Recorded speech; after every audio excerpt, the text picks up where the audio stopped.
ஒரு காலத்துல பிரஷ்யா அப்படின்னு ஒரு தேசம் இருந்தது.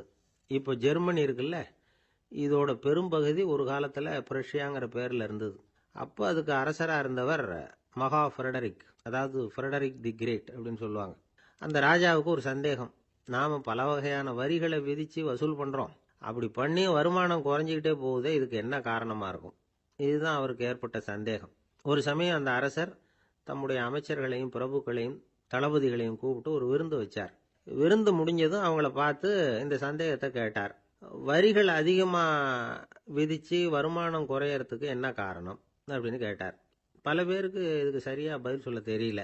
அனுபவசாலியான ஒரு தளபதி எழுந்திருச்சார். அரசே, அது எப்படிங்கிறத இப்போ உங்களுக்கு காட்டுறேன்னார். உடனே ஒரு பெரிய பனிக்கட்டி ஒன்றை தன்னுடைய கையில் எடுத்தார். அதை அப்படியும் எப்படியும் திருப்பி பார்த்தார். அப்புறம் அடுத்தவர்கிட்ட கொடுத்தார். அவரும் அதை அப்படியும் இப்படியும் திருப்பி பார்த்துட்டு அடுத்தபடியா இருந்தவர்கிட்ட கொடுத்தார். இப்படியே இதை ஒவ்வொருத்தரா பார்த்து பார்த்துட்டு ஒவ்வொரு கையா மாறி கடைசியில மன்னர் கைக்கு போய் சேர்ந்தது. மன்னர் கைக்கு அந்த பனிக்கட்டி போய் சேர்ந்தப்போ அது கொஞ்சம் கொஞ்சமா உருகி ஒரு பட்டாணி கடலை சைஸுக்கு ஆயிட்டுது. மன்னர் யோசனை பண்ணார், வரி அதிகமா போட்டாலும் வந்து சேர்றது குறைவா இருக்கிறதுக்கு என்ன காரணம் அப்படிங்கிறது அவருக்கு புரிஞ்சு போச்சு. காலம்தான் மாறிட்டு இருக்கே தவிர இந்த கையூட்டு வாங்குற பழக்கம் மாறினதாக தெரியல. இன்னொரு ராஜா இருந்தார். அவர் தன்னுடைய ராஜாங்கத்துல லஞ்ச ஊழலே சுத்தமா இருக்கக்கூடாது அப்படின்னு நினைச்சார். அவர்கிட்ட பல்வேறு துறைகளுக்கும் பொறுப்பா இருந்த பல பேரும் ரொம்ப சுத்தமாகவும் நேர்மையாகவும் இருந்தாங்க. ஒரே ஒருத்தர் மட்டும் எல்லார்கிட்டையும் லஞ்சம் வாங்கிட்டே இருந்தார். அவரை வேற வேற துறைகளுக்கு மாத்தி பார்த்தாரு. அந்த ராஜா என்னென்னமோ பண்ணி பார்க்கறாரு. எந்த வேலையை கொடுத்தாலும் அதுலேயும் லஞ்சம் வாங்கறதுக்கு ஒரு வழியை உண்டு பண்ணிக்குவார் அந்த ஆள். ராஜாவுக்கு இது ஒரு பெரிய தலைவலியா போயிட்டுது. இவர் என்ன பண்றது? இவருக்கு என்ன வேலையை கொடுக்கறது? கொஞ்சம் கூட லஞ்சம் வாங்கறதுக்கு சான்ஸே இல்லாத ஒரு வேலையை கொடுக்கணும் அப்படின்னு திட்டம் போட்டார். ஒரு நாள் அவருக்கு அந்த உத்தரவும் போட்டுட்டார். அதாவது அவருக்கு என்ன வேலைன்னா, கடற்கரையில தான் அவருக்கு ஆபீஸ். அங்கேயே இருந்துக்க வேண்டியது. தினமும் எத்தனை கடல் அலை கரையில வந்து மோதுது அப்படிங்கிறத கணக்கெடுத்து ராஜாவுக்கு தெரிவிக்க வேண்டியது. இதுதான் அவருக்கு வேலை. பேசாம அலையை எண்ணிட்டு உட்காந்துருக்கிட்டோம், அப்போவாவது அவர் லஞ்சம் வாங்குற சந்தர்ப்பம் இல்லாமல் போயிடும் அவருக்கு அப்படின்னு நினைச்சார் ராஜா. இந்த ஆளு கடற்கரைக்கு போய் டியூட்டியில ஜாயின் பண்ணிட்டார். ஒரே மாசத்துல அங்க சொந்தமா ஒரு பிரம்மாண்டமான மாளிகை கட்டி விட்டாரு. ராஜாவுக்கு இது பெரிய ஆச்சரியமா போச்சு. அலைய என்ற வேலையில அந்த ஆள் எப்படி பணம் சம்பாதிச்சார் அப்படின்னு விசாரிச்சு பார்த்தார் அக்கம் பக்கத்துல. அந்த ஆள் என்ன பண்ணிருக்கிறாருன்னா, கடற்கரையில போய் பொறுப்பை ஏத்துக்கிட்ட உடனே அங்க இருந்த மீனவர்கள் கிட்ட எல்லாம் இந்த கரையில வந்து ஒரு நாள்ல வந்து மோதுற அலைகள் எத்தனை அப்படின்னு கேட்டிருக்காரு. அது எப்படிங்க தெரியும் இருக்காங்க அவங்க. தினமும் அந்த எண்ணிக்கை தெரியணும். நம்ம ராஜாவுக்கு தினமும் அறிக்கை அனுப்பணும், டெய்லி ரிப்போர்ட்டு. தவறுனா நீங்க இந்த கடல்ல போய் மீன் பிடிக்கிறதுக்கு ராஜாவோட அனுமதி கிடைக்காது அப்படின்னு இருக்காரு. உடனே மீனவர்களும் பயந்து போட்டாங்க. கடலுக்கு போறதுக்கு அனுமதி இல்லைன்னா பட்டினி கிடக்கிறது மாதிரி ஆயிடுமே. மெதுவா அந்த ஆளுகிட்ட போனாங்க. காதோட காதா சொன்னாங்க, ஐயா, எங்களால வந்து கடல் அலைய வந்து எண்ண முடியாது. தினமும் எங்களால முடிஞ்சதை உங்களுக்கு பணமா கொடுத்துட்றோம். நீங்க தான் ராஜா கிட்ட சிபாரிசு பண்ணி நாங்க தொடர்ந்து மீன் பிடிக்கிறதுக்கு அனுமதி வாங்கி கொடுக்கணும் அப்படின்னு வேண்டிக்கிட்டாங்க. பணம் தினமும் வந்து சேர ஆரம்பிச்சுட்டுது. பதவியில மற்ற பதவியோட இந்த பதவி எவ்வளவோ மேல் அப்படின்னு நினைச்சுட்டான் அந்த ஆள். அது மட்டும் இல்ல, தயவு பண்ணி என்னை இந்த இடத்த விட்டு மாத்தி விடாதீங்க சார் அப்படின்னு வேற கேட்க ஆரம்பிச்சுட்டானா. எனக்கு இது மட்டும்தான் சார் தெரியும், இதை தவிர வேற எதுவும் தெரியாது அப்படின்னு சொல்லிக்கிட்டே காலம் தள்ளுறவங்க ரொம்ப பேர். அவங்க எல்லாம் கஷ்டப்பட வேண்டியிருக்கும். ஒருத்தர் தன்னுடைய தொழிலில் ரொம்ப கெட்டிக்காரராக இருக்கலாம். அதுக்காக எப்பவும் அதே ஞாபகத்தில் இருந்துக்கிட்டு உலகியல் அறிவு இல்லாமல் இருந்துடக்கூடாது. அது ஆபத்து. இதுக்காக நம்ம தாத்தா பாட்டிலாம் ஒரு கதை சொல்லுவாங்களே, கேள்விப்பட்டிருக்கீங்களா? ஒரு சமயம் ஒரு 4 பேர் சேர்ந்து வெளியூருக்கு பிரயாணம் போனாங்களாம். அந்த 4 பேர் எப்படி தெரியுமா? ஒருத்தர் வந்து வேதாந்தி, இன்னொருத்தர் சங்கீத வித்வான், 3வது ஆள் வைத்தியர், 4வது ஆள் ஜோசியர். இவங்க 4 பேரும் நண்பர்கள். அதனால சேர்ந்து புறப்பட்டாங்க. வழியில் ஒரு ஊரில் தங்கினாங்க. இருட்டி போச்சு. அதனால இன்னைக்கு ராத்திரி இங்கேயே தங்கி இருந்துட்டு நாளைக்கு புறப்படலாம் அப்படின்னு தீர்மானம் பண்ணாங்க. சாப்பாட்டுக்கு என்ன பண்ணுறது? அங்கேயே கடத்தெருவுக்கு போய் சாமான்லாம் வாங்கியாந்து சமைச்சு சாப்பிட்லாம்னு முடிவு பண்ணாங்க. 4 பேர் இருக்கிறதுனால ஆளுக்கு ஒரு காரியமாக செய்யலாம் அப்படின்னு வேலையை பிரிச்சுக்கிட்டாங்க. வைத்தியர் வந்து கரிகாய் வாங்க போனார், வேதாந்தி வந்து எண்ணெய் வாங்க போனார், ஜோசியர் வந்து பலசரக்கு வாங்க போனார், சங்கீத வித்வானுக்கு சமைக்கிற வேலை. எல்லாம் சரி, ஆனால் நடந்தது என்ன தெரியுமா? கடைத்தெருவுக்கு காய்கறி வாங்க போனார்ல வைத்தியர், அங்கே போய் மார்க்கெட்டில் பார்த்தார். ஒவ்வொரு கறிகாயாக எடுத்து பார்த்தார். இது பித்தம், உடம்புக்கு ஒத்துக்காது, இது வாயு, உடம்புக்கு ஒத்துக்காது அப்படின்னு ஒவ்வொன்றா தள்ளினார். கடைசியில் ஒன்றுமே தேரல. வெறுங்கையோட திரும்பி வந்துகிட்டு இருக்கிறார். எண்ணெய் வாங்க போனார வேதாந்தி, அவர் ஒரு தொன்னையில் எண்ணெயை வாங்கினார். பேசாமல் அதை எடுத்துகிட்டு வர வேண்டியது தானே, முடியல. அவருடைய வேதாந்த மூளை சிந்திக்க ஆரம்பிச்சுட்டுது. இந்த தொன்னைக்கு எண்ணெய் ஆதாரமா அல்லது எண்ணெய்க்கு தொன்னை ஆதாரமா அப்படிங்கிற ஆராய்ச்சியில் இறங்கினார். என்னாச்சு தெரியுமா? அப்படி கவுத்து பார்த்தார். வாங்கின எண்ணெய் பூராவையும் வழியில் கொட்டிவிட்டு வெறும் தொன்னையோடு வந்து சேர்ந்தார். பலசரக்கு வாங்க போனார் ஜோசியர். அவர் ஒரு வழியில் பார்த்தாரு. வழியில் வந்தவங்களெல்லாம் அங்கங்கே ஒரு மரத்தடியில் உட்கார வச்சு அவங்களுக்கெல்லாம் ஆர்வம் சொல்ல ஆரம்பிச்சிட்டார். அப்படி ஒவ்வொருத்தராக சொல்லி முடிச்சுட்டு கடத்தருக்கு போய் சேர்ந்தார். இவர் அங்கே போய் சேர்றதுக்குள்ளே ரொம்ப நேரம் ஆகிட்டுது. கடையெல்லாம் பூட்டிவிட்டு போயிட்டாங்க. என்ன செய்யறது? அவரும் வெறுங்கையோட திரும்பி வந்து சேர்ந்தார். சரி, இவங்க கதை தான் இப்படி ஆச்சு. அங்கே சமைக்கிறதுக்காக உட்காந்துருந்தார் சங்கீத வித்வான். அவரு கதை என்னாச்சு தெரியுமா? அங்கே அவர் அடுப்பை பற்ற வச்சு ஒலையை கொதிக்க வச்சார்.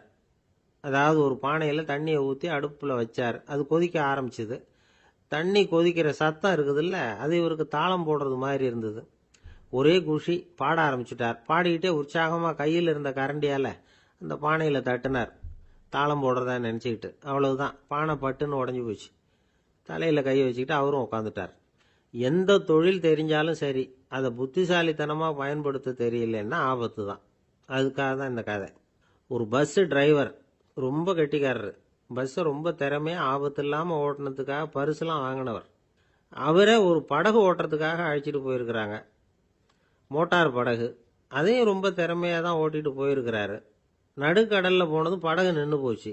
மோட்டாரில் ஏதோ கோளாறு. என்ன செய்யலாம் அப்படின்னு அந்த டிரைவரை கேட்டிருக்கிறாங்க படகுல இருந்தவங்கெல்லாம். அப்போ அவர் சொன்னாராம், கவலைப்படாதீங்க, ஒன்றும் பிரச்சனை இல்லை, எல்லாரும் கொஞ்சம் கீழே இறங்கி பின்னாடி தள்ளுங்க, மோட்டார் ஸ்டார்ட் ஆகிடும் அப்படின்னாராம். ஒருத்தரை பார்த்து உன்னுடைய நண்பர்கள் யார் அப்படின்னு ஒரு கேள்வி கேட்டு பாருங்க.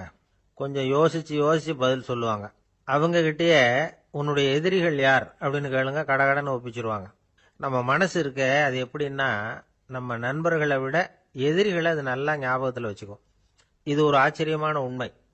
உங்களால் நண்பர்களை மறந்துட முடியும், ஆனால் எதிரிகளை மறந்துட முடியாது. இது ஒரு வேடிக்கையான நிலைமை தான். அழகான தருணங்களை நாம் ஏன் மறந்துடுறோம்? இது இயற்கை. ஏன்னா நம்ம மனசு மலர்களை கவனிக்கிறது இல்லை, அதில் இருக்கிற முள்ளை தான் கவனிக்குது. தன்னை காயப்படுத்துகிற எதையும் அது உடனே கண்டுகொள்ளுது. ஒரு தெளிந்த சிந்தனை உடைய மனசு மிக அழகாக உள்ள எல்லாத்தையும் கவனிக்கும். அது நன்றியுடன் உணரக்கூடிய எல்லாத்தையும் பார்த்து குறிச்சிக்கும். இப்படிப்பட்டவங்க வாழ்க்கை இயல்பாகவே நல்லா அமையும். அது ரொம்ப அபூர்வம். மனசில் உள்ள ஒரு சிறிய அமைப்பை மாற்றுவதை பொறுத்து தான் இந்த விஷயம் அப்படிங்கிறார் ஓஷோ. ஒரு யூத கோவில் இருந்துதான். அது யூதர்களின் மடமாகவும் இருந்தது. அங்கே ஒரு தலைமை குரு, அவர் ரொம்ப கண்டிப்பானவர். அந்த கோவிலை ஒட்டி ஒரு தோட்டம். ஒரு நாள் காலையில் அந்த தோட்டத்தில் 2 இளம் யூதர்கள் நடந்து போய்கிட்டு இருக்கிறாங்க. காலையில் 1 மணி நேரம், மாலையில் 1 மணி நேரம் அவங்க அந்த தோட்டத்தில் நடக்கிறதுக்கு அனுமதி உண்டு. மற்ற நேரங்களில் அவங்க மத புத்தகங்களை படிக்கணும், பிற விதிமுறைகளை கடைபிடிக்கணும். அந்த 2 பேருமே தொடர்ந்து புகைப்பிடிக்கிற பழக்கம் உள்ளவங்க. ஆனால் கோவில் மடத்தில் இருக்கிறப்போ அவங்க புகைப்பிடிக்க முடியாது, அது கடுமையான குற்றம். சரி, நாம் தோட்டத்தில் இருக்கிறப்போவாவது புகைப்பிடிக்கலாமா அப்படின்னு ஒரு ஆசை அவங்க 2 பேருக்குமே. இருந்தாலும் பயம். இப்படி கேட்டால் மதகுரு என்ன சொல்லுவாரோ அல்லது என்ன செய்வாரோங்கிற பயம். இப்படியே கொஞ்ச நாள் ஆச்சு. ஒரு நாள் இந்த 2 பேரில் ஒருத்தன் ரொம்ப கலங்கி போய் அந்த கோவிலில் இருந்து வெளியில் வந்துக்கிட்டு இருந்தான். வந்தவன் நேராக தோட்டத்து பக்கம் போனான். அங்கே இன்னொருத்தன் ஆனந்தமாக புகை பிடிச்சிக்கிட்டு இருக்கிறான். அதை பார்த்து தான் இவனுக்கு அதிர்ச்சி. அட கடவுளே, என்ன இது, நீ கேட்காமலே ஆரம்பிச்சிட்டியா அப்படின்னா. இல்லை இல்லை, நான் கேட்டுவிட்டு தான் ஆரம்பிச்சிருக்கேன்னா அவன். அப்படியா, என்ன மனுஷன் இவர், நானும் தான் கேட்டேன், என்ன கண்ணாமுன்னான்னு திட்டிவிட்டார். இது என்ன கோவிலா இல்லை நரகமா? உனக்கு புகை பிடிக்கணும்னு ஆசையாக இருந்தால் நரகத்துக்கு போகணும்னு சொல்லிவிட்டார். அது சரி, உன்னை மட்டும் எப்படி அனுமதிச்சார் அப்படின்னு கேட்டான் இவன். அவன் சிரிச்சுக்கிட்டே, நீ எப்படி கேட்ட சொல்லு அப்படின்னா. நாம் இந்த தோட்டத்துக்கு வர அனுமதிக்கப்பட்டிருக்கிறதே ஜபத்துக்காகத்தானே, அதனால நான் ஜெபம் சொல்லும் பொழுது புகை பிடிக்கலாமா அப்படின்னு கேட்டேன். அதுக்கு தான் அவர் சத்தம் போட்டு என்னை அடிக்கவே வந்துட்டார் அப்படின்னா இவன். நீ ஒரு மாதிரியா கேட்டிருக்க, நான் வேற மாதிரியா கேட்டிருக்கிறேன். ஜெபம் சொல்லும் போது புகை பிடிக்கலாமான்னு நீ கேட்டிருக்க. ஐயா, புகை பிடிக்கும் பொழுது ஜெபிக்கலாமா அப்படின்னு நான் கேட்டேன். அதுல தப்பு ஒன்றும் இல்லை அப்படின்னு பதில் சொல்லிட்டார் அப்படின்னா. ஒரு சிறிய மாற்றம்தான் அது மிகப்பெரிய மாறுதலை ஏற்படுத்தி விட்டது. மனசு நல்ல விதமா சிந்திக்க ஆரம்பிச்சுட்டுதுன்னா மகிழ்ச்சிக்கு பஞ்சம் இல்லை. ஒரு கஞ்சன் ஆத்துல விழுந்துட்டான். வெள்ளத்துல தத்தளிச்சுக்கிட்டு இருக்கிறான். கரையில நின்ன ஒருத்தர் உன் கையை கொண்டா இப்படி புடிச்சு இழுத்து கரையில சேர்த்து விடுறேன்னார். எதையும் கொடுத்து பழக்கம் இல்லாத அவன் கையையும் கொடுக்க மாட்டேன்னுட்டான். இவர் பார்த்தார். உன் கையை கொடுன்னு சொல்றதுக்கு பதிலா நான் என் கையை கொடுக்கறேன் பிடிச்சிக்கோ அப்படின்னார். அவன் கப்புன்னு பிடிச்சிக்கிட்டான். இழுத்து கரையில போட்டார். ஒரு தந்தை தன்னோட பிள்ளைய ரொம்ப தைரியசாலியா வளர்க்கணும்னு ஆசைப்பட்டார். அதுக்காக அவனை கூப்பிட்டு உட்கார வச்சு இப்படி உபதேசம் பண்ணார். இதை பாருப்பா, நான் உன்னாட்டம் இருக்கிறப்போலாம் எதுக்கும் பயப்பட மாட்டேன். ரொம்ப துணிச்சலா இருப்பேன். ஒரு நாள் ஒரு அப்பாவி எலிய ஒரு பூனை துரத்திட்டு ஓடிச்சு. நான் உடனே என்ன செஞ்சேன் தெரியுமா? அந்த பூனையை பிடிச்சேன். அது வாலில் ஒரு பட்டாசு சரத்தை கட்டினேன். கொளுத்தி விட்டேன். படபடன்னு வெடிக்க ஆரம்பிச்சுட்டுது. அது துள்ளிக்கிட்டு அங்கேயும் இங்கேயும் ஓடி இருக்கு பாரு ஓட்டம். ரொம்ப தமாஷு அப்படின்னார் அப்பா. இப்படி சொல்லிவிட்டு பையனை பார்த்து, இதை கேட்கறதுக்கு உனக்கும் துணிச்சல் வருதா? நான் என்னுடைய செயலை நீ கேட்கறப்ப உனக்கு துணிச்சல் வருதா அப்படின்னு கேட்டார். வருதுன்னா பையன். எப்படின்னா அப்படிங்கிற விவரத்தையும் சொன்னான் அவன். அதாவது எலிய விரட்டினத்துக்காக பூனை வாலில் பட்டாசு கொளுத்துனீங்க நீங்க. பூனையை விரட்டினத்துக்காக உங்க கழுத்துல பட்டாசு சரத்தை மாட்டினா என்னன்னு தோணுது எனக்கு அப்படின்னு நான் பையன். பையனோட துணிச்சல் அப்பாவே நடுங்க வச்சுட்டுது. அது சரி, ஒரு அப்பா பிள்ளைக்கு இப்படியா உபதேசம் பண்றது? எல்லாருக்கிட்டையும் அன்பா பழகிறது எப்படி அப்படின்னு சொல்லி கொடுக்கணும். பிஞ்சு உள்ளங்கள்ல நெஞ்ச தூவலாமா? ஒரு நாள் விநாயகர் ஒரு பூனையோட விளையாடிக்கிட்டு இருந்தாராம். அப்படி ஆசையா விளையாடிக்கிட்டு இருந்தப்ப அவரோட கை நகம் தவறுதலா பூனையோட முகத்துல பட்டுட்டுதான். அது ஒரு சின்ன கீறலை உண்டாகி விட்டுது. அப்பா அவர் அதை ஒரு பெருசா நினைக்கல. கொஞ்ச நேரத்துக்கு அப்புறம் விநாயகர் வீட்டுக்கு வந்தார். அவங்க அம்மா பார்வதி தேவியை பார்த்தார். பார்வதி தேவி கன்னத்துல விரலால கீறினது மாதிரி ஒரு அடையாளம் இருந்தது. விநாயகருக்கு அதிர்ச்சி, ஆச்சரியம். நம்ம அம்மா இந்த உலகத்துக்கே தாயார். அப்பேற்பட்ட அவங்க முகத்திலேயே கீறலை உண்டாக்கக்கூடியவங்க யாரா இருக்க முடியும் அப்படின்னு யோசனை பண்ணார். தாயே, உன்னுடைய கன்னத்தில் இந்த வடு எப்படிம்மா ஏற்பட்டதுன்னு கேட்டார். குழந்தாய், இது நீ செஞ்ச காரியம்தான்ப்பா. உன்னுடைய கை நகம் கீறினதுனால ஏற்பட்ட வடு தான் இது அப்படின்னாங்க அவங்க. விநாயகர் திடுக்கிட்டு போட்டார். எப்படிம்மா அது? நான் எந்த காலத்திலையும் உன்னை அப்படி கீறினதாக எனக்கு நினைவு இல்லையே அப்படின்னார். இன்னைக்கு காலையில் ஒரு பூனையை கீறினதை நீ மறந்துட்டியா அப்படின்னாங்க அந்த அம்மா. விநாயகர் திகைச்சு போய் நின்னார். பார்வதி தேவி சொன்னாங்க, இதை பார்ப்பா, இந்த உலகத்தில் இருக்கக்கூடிய எல்லா உயிர்கள்லேயும் நான் இருக்கிறேன். நான் தான் இந்த உலகமாக ஆகியிருக்கிறேன். ஆகையினால நீ யாரை துன்புறுத்தினாலும் அது உண்மையிலேயே என்ன துன்புறுத்தினதாக தான் வந்து முடியும் அப்படின்னாங்க. விநாயகர் மனசுக்குள்ள ஒரு வெளிச்சம் ஏற்பட்டுதான். அதுக்கப்புறம் அவர் யாரையுமே கல்யாணம் பண்ணிக்காததுக்கு அதுதான் காரணமா. இந்த உலகத்தில் எல்லாரையும், இங்கே இருக்கிற எல்லாத்தையும் தாயின் வடிவமாக அவர் பார்க்க ஆரம்பிச்சிட்டாராம். குருதேவர் ராமகிருஷ்ணர் இந்த கதையை எடுத்து சொல்லியிருக்கிறார். நபிகள் நாயகம் ஒரு தடவை ஒரு நாற்காலியில் உட்காந்து என்னமோ யோசனை பண்ணிட்டு இருந்திருக்கிறார். அப்போ அவரோட உடையில ஒரு கீழ்ப்பகுதி தரையில் படிஞ்சு கிடந்திருக்குது. அங்கே விளையாடிக்கிட்டு இருந்த ஒரு பூனை அது மேலே வந்து படுத்து தூங்கி போச்சு. தொழுகை செய்ய வேண்டிய நேரம் வந்துட்டது. நபிகள் நாயகம் எழுந்திருக்க பார்த்தார். அப்போதான் பூனை தன்னோட உடை மேலே படுத்து தூங்கிட்டு இருக்கிறது கண்ணில் படுது. பூனையோட தூக்கத்தை கலைக்க விரும்பல அவர். தன்னுடைய சகோதரியை கூப்பிட்டார். ஒரு கத்திரிக்கோல் எடுத்துட்டு வர சொன்னார். பூனை படுத்திருந்த உடை பகுதி மட்டும் இருக்குல்ல, அதை மட்டும் அதோட கத்திரிச்சு விட்டுட்டு அதுக்கப்புறம் அவர் எழுந்திரிச்சு தொழுகைக்கு போனாராம். அதாவது பிற உயிர்கள்கிட்ட எப்படி அன்பு காட்டணுங்கிறத பெரியவங்க எவ்வளவோ விதத்தில் நமக்கு எடுத்து காட்டியிருக்கிறாங்க. இருந்தாலும் எத்தனை பேர் மனசில் அதெல்லாம் உரைச்சிருக்குது? நாமளும் நம்ம ட்ரெஸ்ஸு மேலே ஒரு பூனை படுத்திருந்தா ஒரு கத்திரிக்கோலை தான் தேடுவோம், எடுத்துக்கிட்டு வர சொல்லுவோம். துணியை வெட்டுறதுக்கு பதிலாக இல்லை அதோட வாழை வெட்டினா என்ன அப்படின்னு தோணும். ஒரு ஆள் ரொம்ப பிரியமாக ஒரு பூனையை ஆற்றுல குளிப்பாட்டிக்கிட்டு இருந்தானா. எப்படி? அந்த பூனையை ஆற்று தண்ணியில் அமுக்கி அமுக்கி குளிப்பாட்டிக்கிட்டு இருக்கிறான். அந்த வழியாக போன பெரிய ஒருத்தர் இதை பார்த்தார். இதை பார்ப்பா, பூனையை அது மாதிரி ஆற்று தண்ணியில் அமுக்கி குளிப்பாட்டாத, மூச்சு திணறி செத்து போடும் அப்படின்னு அட்வைஸ் பண்ணார். நீ போய் அவன் வேலையை பார்த்துக்கிட்டு, எனக்கு எல்லாம் தெரியும்னா இவன். சரின்னு அவர் போயிட்டார். கொஞ்ச நேரம் கழித்து அவரே அந்த வழியாக திரும்பி வந்துக்கிட்டு இருந்தார். ஆற்றுல பூனையை குளிப்பாட்டிக்கிட்டு இருந்தவன் அழுதுகிட்டு உட்காந்துருக்கிறான். பக்கத்தில் அந்த பூனை செத்து கிடக்குது. இதை பார்த்தார் பெரியவர்.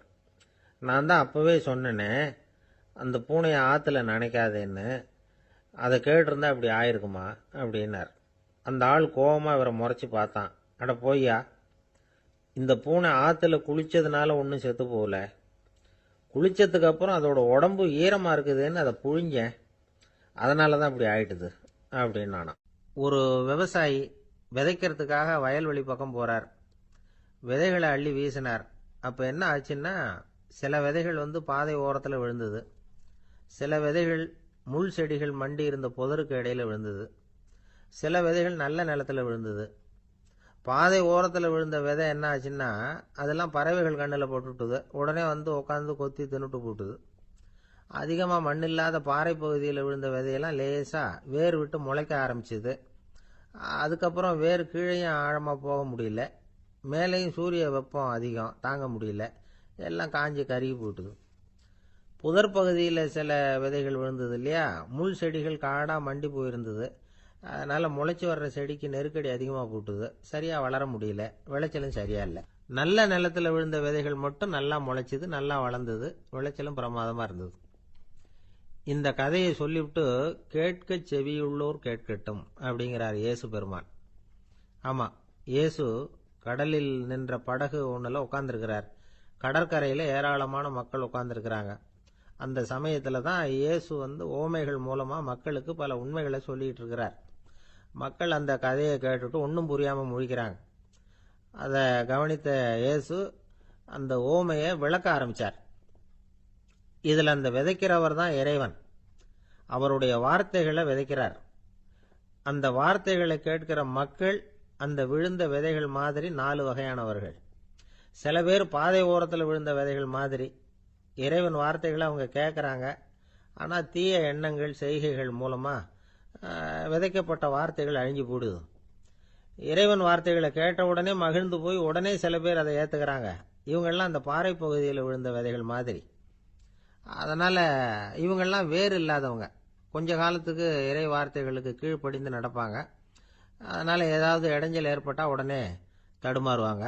தங்கள்கிட்ட இருக்கிற நல்ல பண்புகளை விட்டுட்டு பாவ வழிகளுக்கு போயிடுவாங்க. முள் செடிகளுக்கு இடையில் விழுந்த விதைகள் மாதிரி உள்ளவங்க யாருன்னா, இவங்களுக்கு உலக கவலை உண்டு, செல்வத்தின் மீது மயக்கம் உடையவர்கள். உலக ஆசைகள் இவங்களுக்குள்ளே பூந்துடுறதுனால அங்கே இருக்கிற நல்ல பண்புகள் மறைஞ்சு போயிடுது. அதனால் அவங்களும் உபயோகம் இல்லாதவங்களாக ஆயிடுறாங்க. நல்ல மனிதர்கள் நல்ல நிலத்தில் விழுந்த விதைகளுக்கு ஒப்பானவர்கள். இவங்க இறை வார்த்தையை கேட்குறாங்க, அதை ஏற்றுக்கிறாங்க, அவங்களும் நல்லபடியாக வாழுறாங்க, அடுத்தவங்களுக்கும் உபயோகமாக இருப்பாங்க. இதுதான் இயேசு சொன்ன விளக்கம். நல்ல வார்த்தைகளை கேளுங்கள், நல்ல வார்த்தைகளை ஏற்றுக்கொள்ளுங்கள், அடுத்தவங்களுக்கு உபயோகமாக இருங்க. இதுதான் பெரியவங்கள்லாம் நமக்கு சொல்லுகிற உபதேசம். ஒரு அப்பா தன்னுடைய மகனுக்கு உபதேசம் பண்ணார். இதை பாருப்பா, நல்ல வார்த்தைகளை கேட்கணும், எப்போதுமே மகன் அப்பா பேச்சை கேட்கறது நல்லது அப்படின்னாராம். நீ ஏதாவது ஒரு தப்பு பண்ணால் என் தலையில் ஒரு முடி நரைச்சி வெள்ளையாக போடும்பா, நீ செய்கிற ஒவ்வொரு தப்புக்கும் என் தலையில் ஒவ்வொரு முடி வெள்ளையாயிடும் அப்படின்னாராம். பையன் யோசிச்சான், அப்பா இப்போ தான் எனக்கு புரியுது, தாத்தாவோட தலைமுடி பூராவும் வெள்ளையாக இருக்கிறதுக்கு என்ன காரணம்ங்கிறது எனக்கு இப்போ தான் புரியுது அப்படின்னானா. ஒரு ஊரில் ஒரு ராஜா இருந்தார். அவர் ஒரு பூனை வளர்த்தார். ரொம்ப செல்லமாக அவர் அந்த பூனையை வளர்த்தார். அவர் என்ன பண்ணுவார் தெரியுமா, இரவு நேரத்தில் அந்த பூனையோட தலையில் ஒரு விளக்க வச்சுருவார். அந்த பூனை ரொம்ப ஜாக்கிரதையாக அந்த விளக்கு கீழே விழுந்துடாமல் பார்த்துக்கும். தலையை ஆட்டாமல் ரொம்ப நிதானமாக ராஜா பின்னாடி நடந்து போய்கிட்டே இருக்கும். அந்த விளக்கு வெளிச்சத்தில் எல்லா வேலைகளையும் செஞ்சிருவார். கையில் ஒரு விளக்கை தனியாக எடுத்துகிட்டு போக வேண்டிய அவசியமே இல்லை. விளக்கை தூக்கிட்டு போகிற வேலையை அந்த பூனை பார்த்துக்கும். அதனால் ராஜாவுக்கு அந்த பூனை மேலே ரொம்ப பிரியம். மந்திரிகளையெல்லாம் கூப்பிட்டு அவங்கக்கிட்ட சொல்லுவார், பார்த்தீங்களா இந்த பூனை எவ்வளவு விசுவாசமாக நடக்குது, என் பேரில் எவ்வளவு மரியாதை பார்த்தீங்களா அதுக்கு அப்படிம்பார். இதை கேட்டுவிட்டு அங்கேருந்து அமைச்சர்களில் ஒருத்தர் சொன்னார், மன்னா நீங்கள் சொல்கிறது சரிதான், இருந்தாலும் இந்த பூனையோட விசுவாசத்தை நாம் கொஞ்சம் சோதித்து பார்க்க வேண்டியிருக்கு அப்படின்னாராம். சரி, உங்கள் ஆசையை ஏன் கெடுக்கணும், நல்லா சோதிச்சு பாருங்க அப்படின்னு சொல்லிவிட்டார் ராஜா. உடனே அந்த அமைச்சர் என்ன பண்ணார் தெரியுமா? எங்கேயோ புறப்பட்டு போனார். ஒரு 5-6 எலிகளை பிடிச்சிட்டு வந்தார். அரண்மனையில் ராஜா ஏதோ வேலை பார்த்துக்கிட்டு இருக்கிறாரு. பக்கத்தில் அந்த பூனை ரொம்ப பணிவாக நின்றுக்கிட்டு இருக்குது. அது தலையில் விளக்கு எரிஞ்சிக்கிட்டு இருக்கு. அமைச்சர் தான் பிடிச்சிட்டு வந்த எலிகளை அந்த பூனை பார்வையில் படுறது மாதிரி எதிரில் விட்டார். அந்த எலிகள்லாம் அங்கேயும் இங்கேயும் ஓட ஆரம்பிச்சுது. அதை பார்த்தது பூனை. அவ்வளவுதான். தலையில் இருக்கிற விளக்கை பற்றியும் கவலைப்படலை, ராஜாவை பற்றியும் கவலைப்படல. ஒரே பாய்ச்சலாக பாஞ்சு எலிகளை துரத்த ஆரம்பிச்சுட்டுது. தலையில் இருந்த விளக்கு எங்கேயோ போய் விழுந்தது, அணைஞ்சு போச்சு. இருட்டில் ராஜா தடுமாற ஆரம்பிச்சுட்டார். இந்த சமயத்தில் அந்த அமைச்சர் மறுபடியும் விளக்கை ஏற்றினார். வெளிச்சம் வந்தது. அதுக்கப்புறம் அந்த அமைச்சர் பேசினார். அரசே, பூனையோட விசுவாசத்தை பார்த்தீங்களா? எலி அது கண்ணில் படுற வரைக்கும் தான் விசுவாசமா இருந்தது. அது மாதிரி எலியை பார்த்ததும் எல்லாத்தையும் விட்டுட்டு அதை துரத்த ஆரம்பிச்சுட்டு பார்த்தீங்களா? தான் அந்த பூனையை பற்றி நினைச்சது தப்புங்கிறது அதுக்கப்புறம் தான் அந்த ராஜாவுக்கு புரிஞ்சுதான். சரி, இப்போ எதுக்கு இந்த கதையெல்லாம் அப்படிங்கிறீங்களா? இந்த பூனை மாதிரி தான் நம்ம மனசும். மனசை எவ்வளவுதான் பயிற்சி கொடுத்து பக்குவமாக வச்சிருந்தாலும் பார்க்கறதுக்கு பரமசாது மாதிரி தான் இருக்கும். பார்க்க வேண்டியதை பார்த்துட்டுதுன்னா பாஞ்சிரும். இந்த பூனை மாதிரி புலன் இன்ப பொருள்கள் கிட்டாத வரைக்கும் மனம் அடங்கி இருக்கிறது மாதிரி தான் தெரியும். கொஞ்சம் வாய்ப்பு கிடைச்சாலும் அது குதிக்க ஆரம்பிச்சிரும், தப்பு பண்ண ஆரம்பிச்சிரும். பெரிய பெரிய முனிவர்கள் வாழ்க்கையில் நடந்த வீழ்ச்சி இதை தான் நிரூபிக்குது. புலன்களின் ஆற்றல் அதிகம். அதனால மனக்கட்டுப்பாடு பயிற்சிகளில் ரொம்ப எச்சரிக்கையா இருக்கணுங்கிறார் சுவாமி சிவானந்தர். மது பழக்கத்தையே விட்டுட்டேன்னு உறுதியா இருப்பான். கடை கண்ணில் பட்டுட்டுதுன்னா கால் அவனை கேட்காமலே இழுத்துக்கிட்டு உள்ள போயிடும். இதுதான் மனசுங்கிறது. அதுதான் அந்த ராஜா வளர்த்த பூனை. நம்மால் ஒருத்தன் அந்த ராஜா பூனை தலையில விளக்க வச்சது மாதிரி இவன் தன்னுடைய தலையிலேயே ஒரு விளக்கை ஏற்றி வச்சுக்கிட்டு என்னத்தையோ தேட ஆரம்பிச்சான். தேடிட்டு இருக்கிறான். தலையை ஆட்டாம நிதானமா நடந்து ரொம்ப நேரமா தேடிட்டு இருக்கிறான். அந்த சமயம் அங்க வந்த ஒருத்தர் என்னத்தை தேடுறீங்கன்னு கேட்டார். அதுதான் மறந்து போச்சு அப்படின்னு இழுத்தான். சரி, கொஞ்சம் இப்படி உட்காருங்க, ஞாபகம் வந்ததும் தேட ஆரம்பிக்கலாம் அப்படின்னாரு அவரு. இவன் கொஞ்ச நேரம் உட்காந்து யோசிச்சான். அப்புறம் திடீர்னு எழுந்திருச்சான். ஞாபகம் வந்துட்டுதுன்னா. என்னன்னு கேட்டார். எங்க வீட்டில் இருந்த விளக்க எங்க வச்சேன்னு தெரியல, அதுதான் தேடிக்கிட்டு இருக்கிறேன், ஏற்றி வைக்கலாம்னு பார்க்கறேன் அப்படின்னா. வாழ்க்கையில சில சந்தர்ப்பங்கள்ல நாம சில அவமானங்களை சந்திச்சே தீர வேண்டியிருக்கு. என்ன பண்றது, காலம் அப்படி. அவமானப்படுறவங்க உடனே அடங்கி போயிடுறது தான் உலக வழக்கம். அவமானப்பட்டா உடனே சீறி எழறவங்களும் உண்டு. ஆனா அதையே ஒரு சவாலா எடுத்துக்கிட்டு முன்னுக்கு வர்றவங்களும் சில பேர் இருக்கிறாங்க. அவங்க ரொம்ப அபூர்வம். இன்னைக்கு மனோதத்துவ நிபுணர்கள்லாம் என்ன சொல்றாங்க தெரியுமா? அவமானப்பட்டுட்டா உடனே அடங்கி போயிடக்கூடாதான். அதையே ஒரு சவாலா எடுத்துக்கிட்டு மனசுல ஒரு வைராக்கியத்தோட முயற்சி பண்ணனா வாழ்க்கையில எல்லாரும் முன்னேறலாமா. அவமானம்ங்கிறத நாம வைராக்கியமா மாத்திக்கணும். அதுதான் வெற்றிக்கு வழி. ராமர் இந்த பூமியில பிறந்ததே ஒரு வைராக்கியத்தினால தான் சார் அப்படின்னார் ஒருத்தர். எப்படிங்க அது அப்படின்னு கேட்டேன். அவர் சொன்னார், தசரதருக்கு ராமர் குழந்தையா பிறக்கணும், அப்பதான் இங்க இருக்கிற கஷ்டங்கள்லாம் நீங்கும் அப்படின்னு சர்வ லோகமும் எதிர்பார்த்துக்கிட்டு இருக்குது. ஆனா அவர் எப்போ பிறப்பார் அப்படின்னு யாருக்கும் தெரியல. அந்த காரியம் சீக்கிரம் நடக்கணுமே, அதுக்கு என்ன பண்றது? நாரதர் வந்தார் ஒரு நாள் தசரதரை தேடி. தசரதா, உனக்கு ஒரு செய்தி தெரியுமான்னு ஆரம்பிச்சார். அவர் எப்பவும் இப்படித்தானே ஆரம்பிக்கிறது வழக்கம். என்ன விஷயம்னு கேட்டார் தசரதர். தசரதா, நீ அடிக்கடி உன்னோட தேரில் ஏறிக்கிட்டு தேவலோகத்துக்கு போற, அங்கே போற வர்ற எல்லாம் பண்ணிட்டு இருக்க, எல்லாம் சரி. தேவலோகத்திலையும் உன்னை நல்லபடியாக தான் வரவேற்கிறாங்க. தேவேந்திரன் உன்னை பிரியமா அழைச்சிட்டு போய் தன்னுடைய அரியாசனத்திலேயே தனக்கு பக்கத்திலேயே உட்கார வைக்கிறான். நீயும் சந்தோஷமா உட்காந்து பேசிவிட்டு வந்துடுற. ஆனா நீ இங்க வந்ததுக்கு அப்புறம் அங்க என்ன நடக்குது தெரியுமா உனக்கு அப்படின்னாரான் நாரதர். என்ன நடக்குது எனக்கு ஒன்றும் தெரியலையே அப்படின்னாரான் தசரதர். நாரதர்கிட்ட கிட்டத்தில் கேட்டிருக்காரு, கொஞ்சம் சொல்லுங்க என்னது அப்படின்னு. அவர் நெருங்கி வந்தாராம் நாரதரும். மெதுவா அவர் காதோட காதா சொன்னாராம். அதாவது நம்ம பாஷையில சொல்ல போனா பத்த வைக்கிறார். நீ அங்க தேவேந்திரன்கிட்ட உட்காந்து பேசிவிட்டு வந்த பிறகு நீ அங்க உட்கார்ந்திருந்த அரியாசனத்தை தண்ணி ஊத்தி கழுவி சுத்தப்படுத்துறாங்க. நீ என்ன அந்த அளவுக்கு சுத்தம் இல்லாத ஆளா, தினம் குளிக்காமையா இருக்கிற அப்படின்னாராம். தசரதருக்கு இது ரொம்ப அவமானமா போயிட்டுது. அப்படியே செய்யறாங்க அப்படின்னாராம். ஆமா, நீ வேணும்னா நான் சொல்றது உண்மையா இல்லையா அப்படின்னு சோதனை பண்ணி பார்த்துக்கோ அப்படின்னாராம் நாரதர். உடனே தசரதர் இதுக்காகவே புறப்பட்டு தேவலோகம் போனார். அங்கே வழக்கம் போலவே இவரை கூப்பிட்டு உட்கார வச்சு பேசிக்கிட்டு இருந்தான் தேவேந்திரன். கொஞ்ச நேரம் பேசிக்கிட்டு இருந்துட்டு சரி நான் கிளம்புறேன்னு புறப்பட்டார். சரி அவனும் வாசல் வரைக்கும் வந்து வழி அனுப்பி வச்சுட்டு உள்ளே போயிட்டான். தசரதர் வெளியில் கொஞ்ச நேரம் மறைஞ்சி இருந்துட்டு மெதுவாக உள்ளே எட்டி பார்த்தார் என்ன நடக்குதுன்னு. நாரதர் சொன்னது உண்மைதான். தசரதர் உட்காந்துருந்த ஆசனத்தை அங்கே 2 தேவர்கள் கழுவி சுத்தப்படுத்திக்கிட்டு இருக்கிறாங்க. தசரதரால் இதை தாங்கிக்க முடியல. அவருக்கு ரொம்ப அவமானமாக போச்சு. நேராக கிடுகிடுன்னு தேவேந்திரங்கிட்டே போனார். நான் உட்காந்துருந்த இருக்கையை சுத்தம் பண்ணுறியே, நான் என்ன அந்த அளவுக்கு பாவியா அப்படின்னு கேட்டார். ரொம்ப கோபமாக கேட்டார். தசரதரே, மனுஷனுக்கு 3 கடன்கள் உண்டு. தேவ கடன், ரிஷி கடன், பித்ரு கடன். இதை தீர்க்காதவன் பாவியாகிறான். இதில் மகனை பெறுவதால் தான் பித்ரு கடன் தீரும். உனக்கு மகன் கிடையாது, அதனால நீ பாவியாகிற. பாவி உட்கார்ந்துருந்த இடம்ங்கிறதுனால அதை சுத்தம் செய்ய வேண்டியது எங்கள் கடமை அப்படின்னு நானும் தேவேந்திரன். இந்த இடத்துல தசரதருக்கு ஏற்பட்ட அவமானம் ஒரு வைராக்கியமாக மாறிச்சு. தேவேந்திரனே கேட்டுக்கோ, ஒரு மகனை பெற்ற பிறகுதான் இந்த சபையில் மறுபடியும் அடி எடுத்து வைப்பேன் அப்படின்னு சொல்லிவிட்டு போயிட்டாராம். போய் புத்திர காமேஷ்டி யாகம் பண்ணார். புத்திரர்கள் பிறந்தார்கள். இந்த கதையில் உள்ள கருத்து என்னன்னா, தேவேந்திரன் தசரதரை அப்படி அவமானப்படுத்தலைன்னா அவருக்கு இப்படி ஒரு வைராக்கியம் பிறந்திருக்குமா?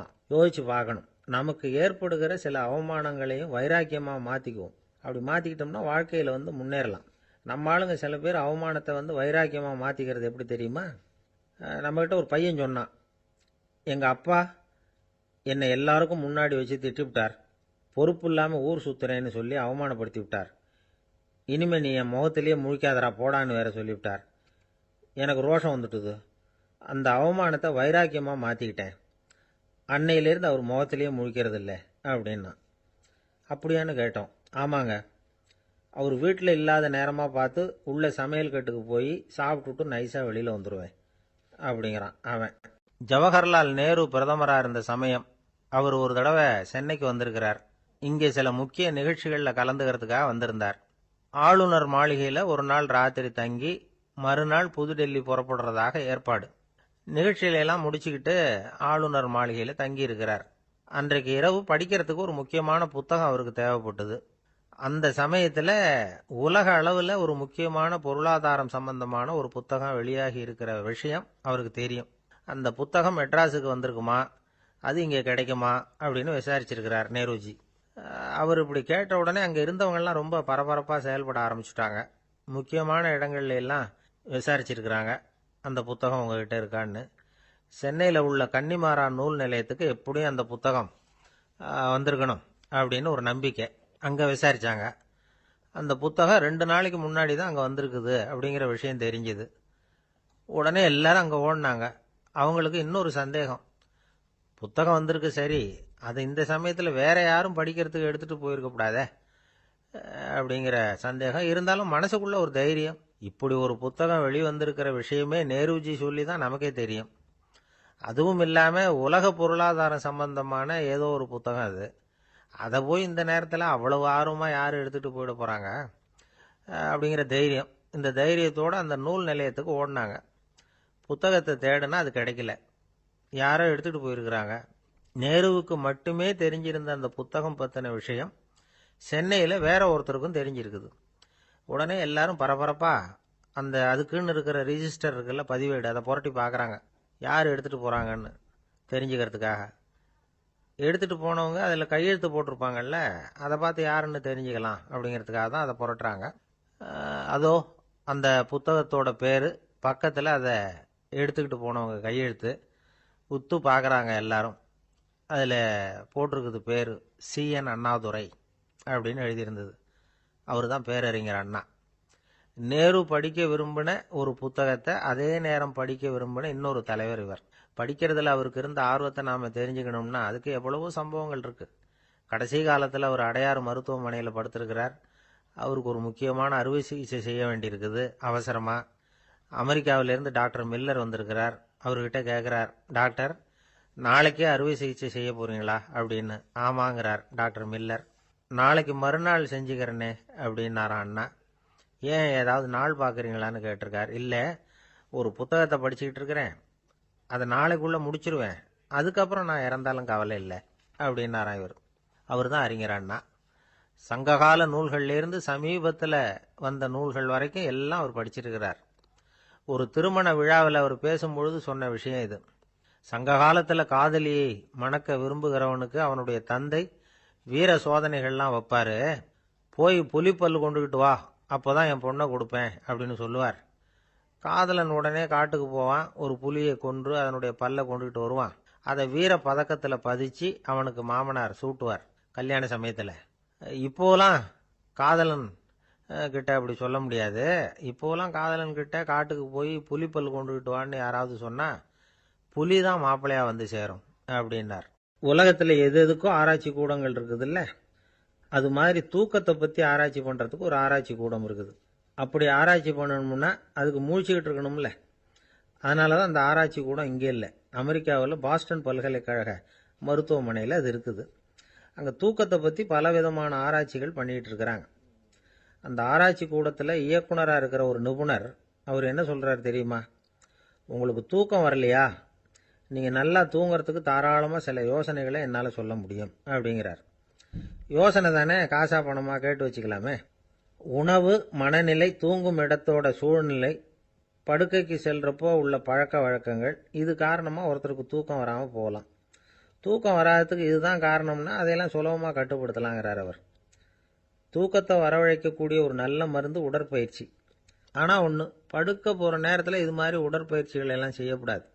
கொஞ்சம் முன்னாடி பகல்லையே இந்த பயிற்சிகளை செய்கிறது நல்லது. தூக்கம் வராமல் அவதிப்படுறவங்க பிற்பகல் நேரங்களில் காஃபி, டீ இது மாதிரி பானங்களை சாப்பிடக்கூடாது. மது அருந்துறது கூட தூக்கத்தை பாதிக்கும். வெது வெதுப்பான நீரில் குளிக்கிறது, தியானத்தில் ஈடுபடுறது, ஓய்வாக இருக்கிறது, படுக்கிறது, அதாவது படுக்கிறதுக்கு முன்னாடி ஒரு குவளை பால் சாப்பிட்றது, இதெல்லாம் தூக்கத்தை வரவழைக்கிறது ரொம்ப உதவியாக இருக்கும். இன்னொரு விஷயம் என்னென்னா, தூங்கி ஆகணுமேங்கிற கவலை வேண்டியதில்லை. அப்படி நினச்சி கவலைப்படுறதை விட்டுடணும். தூக்கம் வரலையா, உடனே படுக்கையை விட்டு எழுந்திருக்க வேண்டியது. வெளியில் வாங்க, வேறு ஏதாவது வேலையில் ஈடுபடுங்க, கொஞ்சம் நேரம் உலாவுங்க, அல்லது ஏதாவது ஒரு புஸ்தகத்தை எடுத்து படிங்க. களைப்பு ஏற்பட்டால் மறுபடியும் படுக்கைக்கு போங்க. தூக்கம் தானே வந்துடும். ஒரு விஷயத்தை மட்டும் நல்லா ஞாபகத்தில் வச்சுக்கணும். படுக்கைக்கு போகிறப்போ உங்கள் மற்ற எல்லா பிரச்சனைகளையும் மறந்துடணும். அது எப்படி சார் முடியும்? அந்த நேரம் தானே எல்லா பிரச்சனையும் வரிசையாக ஞாபகத்துக்கு வருது அப்படின்னு நாம் நினைக்கலாம். ஆனால் பழக்கத்தில் அதை நாம் மாற்றிக்க முடியும். கொஞ்சம் முயற்சி பண்ணணும், அவ்வளோதான். இது எல்லாமே ஆராய்ச்சி பண்ணி பார்த்துட்டு அந்த நிபுணர் சொல்கிற கருத்து தான். இன்னொரு விஷயமும் அவர் சொல்கிறார். அது என்னென்னா, உடல் கோளாறு காரணமாக தூக்கம் வராமல் அவதிப்படுறவங்களுக்கெல்லாம் இந்த யோசனைகள் சரியாக வராது அப்படிங்கிறார். அதுக்கெல்லாம் மருத்துவ சிகிச்சை கொடுத்து தான் சரி பண்ணணும். சில பேருக்கு நடு ராத்திரியில் மூச்சு திணறல் ஏற்பட்டு தூக்கம் வராமல் போயிடும். ஊரெல்லாம் தூங்குறப்ப தான் மட்டும் தூங்காமல் மூழ்கிட்டு இருக்கிறது, ஊரெல்லாம் மூழ்கிட்டு இருக்கிறப்போ தான் மட்டும் தூங்குறது, இது மாதிரி கோளாறுகளால் சில பேர் பாதிக்கப்படலாம். காலு தசை முறுக்கிக்கிறதுனால சில பேருக்கு அடிக்கடி விழிப்பு வரலாம். மன அழற்சி காரணமாக சில பேருக்கு தூக்கம் வராது. இது மாதிரி கோளாறுகளுக்கெல்லாம் அதுக்கு தகுந்த மாதிரி சிகிச்சை கொடுத்து தான் சரி பண்ண வேண்டியிருக்கும். எந்த கோளாறும் இல்லாமல் தூக்கம் வரலைன்னா ஆரம்பத்தில் சொன்ன முறைகளை கடைபிடிச்சு பார்க்கலாம். தூக்கம் வந்ததுன்னா யோசனை சொன்ன அந்த நிபுணருக்கு நன்றி சொல்லலாம். ஒருத்தர், ஏன் சார் பஸ்ஸில் தூங்குறது கெட்ட பழக்கமானு கேட்டார். இல்லையே, நான் கூட பஸ்ஸில் போகிறப்ப தூங்கிட்டு தானே போவேன் அப்படின்னார் இன்னொருத்தர். அப்புறம் ஏன் என்ன டிரைவர் வேலை வேணாம்னு வீட்டுக்கு அனுப்பி வச்சுட்டாங்க அப்படின்னாராம் அவர். இமயமலை அடிவாரத்தில் ஒரு மடம், அங்கே ஒரு சன்னியாசி இருந்தார். அவர்கிட்ட ஒருத்தர் வந்தார். சுவாமி, ஆசையை உதற நினைக்கிறேன், முடியல, ஒட்டிக்கிட்டே வருது அப்படின்னாராம். இப்படி உட்கார, ஒரு கதை சொல்கிறேன் அப்படின்னு சொல்லி அவர் சொல்ல ஆரம்பித்தாராம். அவர் சொன்ன கதை என்னன்னா, ஒரு ஊரில் ஒரு ஆள் இருந்தான். அவன் பேர் குப்புசாமி. அவன்கிட்ட எப்பவும் ஒரு பழைய தொப்பி இருக்கும், விடவே மாட்டான். அதனால் அவனை எல்லாரும் தொப்பி சாமி அப்படின்னு தான் கூப்பிடுறது வழக்கம். ஒரு புது தொப்பி வாங்கிக்கப்படாதாப்பா அப்படின்னு நண்பர்கள்லாம் சொல்லி பார்த்தாங்க. பணத்துக்கு எங்கே போவேன் அப்படின்னு விட்டானான். பணம் வச்சிருக்கான், செலவு பண்ண மனசு வரல, மகா கஞ்சன். பழைய பாட்டில்கள்லாம் வாங்கி விற்றுக்கிட்டு இருந்தான். அப்படி ஒரு தடவை பழைய கண்ணாடி சாமான்களை ஏலத்தில் எடுத்தப்போ அதில் ஒரு அருமையான சென்ட்டு பாட்டில் கிடச்சிது. உடனே ஒரு ஐடியா பண்ணான். அந்த சென்ட்டை சின்ன சின்ன பாட்டில்களில் அடைச்சி ஜன்னல் ஓரமாக அடுக்கி வச்சுட்டான். அதை விற்றா நிறைய பணம் கிடைக்குமே, அதனால். இதுக்கு இடையில் ஒரு நாள் அவன் அப்படியே உட்காந்துருந்தான். அந்த நேரம் நண்பன் வந்தான். ஏண்டா, உன் பழைய தொப்பியை மாற்றப்படாதா? ஊரில் எல்லாரும் கேலி பேசுகிறாங்களே உன்னை தொப்பி சாமின்னு. அப்படின்னு சொல்லி கேட்டிருக்கான். இந்த சென்ட்டு பாட்டில் விற்றதும் பணம் வரும், அதுக்கப்புறம் பார்க்கலாம் அப்படின்னு நானா இவன். சரி வா நீச்சல் குளத்துக்கு போயிட்டு வருவோம் அப்படின்னு கூப்பிட்டுருக்கான் நண்பன். 2 பேரும் போனாங்க. அதே நேரம் அந்த ஊர் நீதிபதியும் அங்கே குளிக்க வந்தாராம்.